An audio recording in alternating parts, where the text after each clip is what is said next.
Today I'm going to make ginger Asian inspired meatballs. I have a list of ingredients in the description, so you can select that. Some of these are optional. If you don't have them, don't worry about it. And this is kind of my way of making them. So let's get started. I have some minced onion in here. I'm going to use fresh onion in my final dish, so I'm not worried about that. Now, I freeze my ginger. It just keeps forever. So I can buy a good root of it and just grate what I need. Today I'm feeling extra gingery, so I am using the large grater.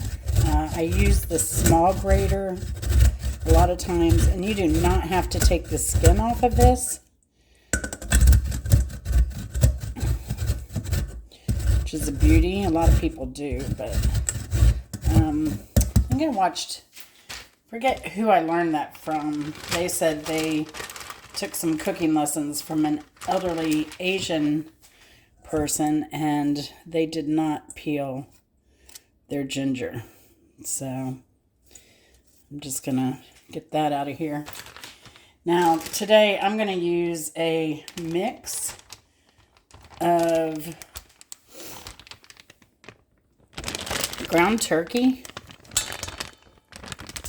and ground beef. So we'll put those in there. These are really good with ground pork also, but I usually still will add turkey in there because it's a little bit leaner, a little bit more healthy. And so it's kind of like just a preference. You do what you like. So now I'm going to add to that a generous amount of garlic because I like garlic. I like ginger. That's why I added a generous amount of ginger as well. I'm going to throw some black pepper in here. Again, if you don't like it, don't add it. Don't have it. You can work around it. You could use dried ginger, I imagine. I've never tried it. Speaking of spices, I'm going to add, this is just a Chinese 5-spice powder. I'm just going to do 2 shakes. It's pretty powerful stuff.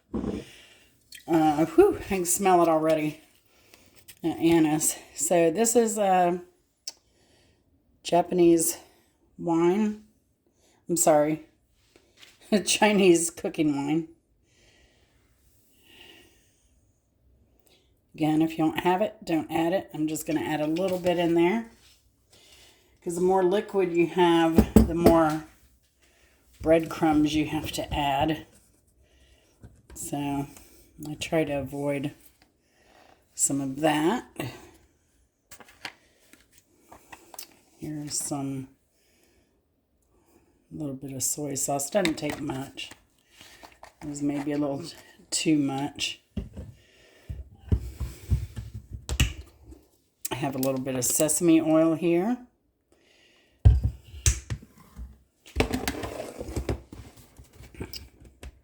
I stated earlier, I used minced onions in here. I'm using panko because I have it. If you have plain unflavored breadcrumbs, you can use that too, but right now all I have is flavored besides this. And let me crack an egg. The egg and the breading is what helps everything stay together. And I'm going to get my hands in here because it's the best way to mix everything. They are clean, very clean. I'm probably a little bit hyper clean when it comes to cooking and hand washing and all.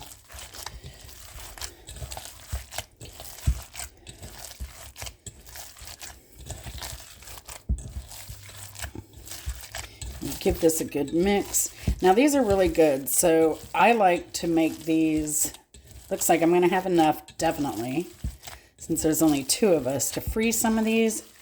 And they're perfect for, you know, if you have company over, you're having cocktails, and you want to present something very quickly. They're great as a stir fry with ramen, which is what I'm going to do, is a dry ramen tonight. They're good in soups. They're just fabulous all the way around, and they're just convenient. So I like that I can make extra, throw it in the freezer, and that is such an easy meal. So, all right. So that is that. And then from here,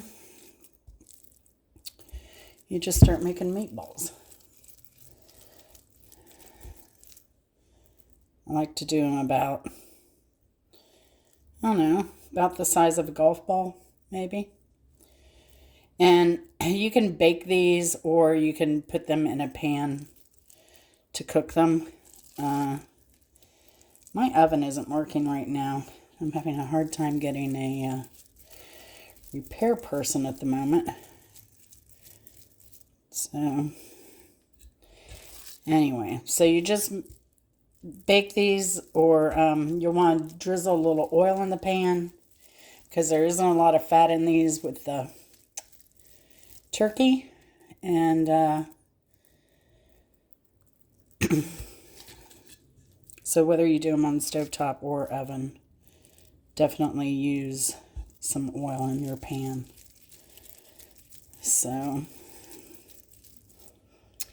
this is about it. So I'm going to come back when these are about cooked with another video on, it's probably going to be a short video, and I'll just show how I do my stir fry, my noodles, and just kind of do this all together as I get closer to finishing the meatballs. So thanks for stopping by. Remember, these will be able to freeze nicely. You don't even have to thaw them. When you bring them out of the freezer, you can just take them out of the freezer and microwave them.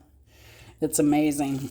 And that'll help them. And I would cover them if you can. That'll help retain some moisture in it.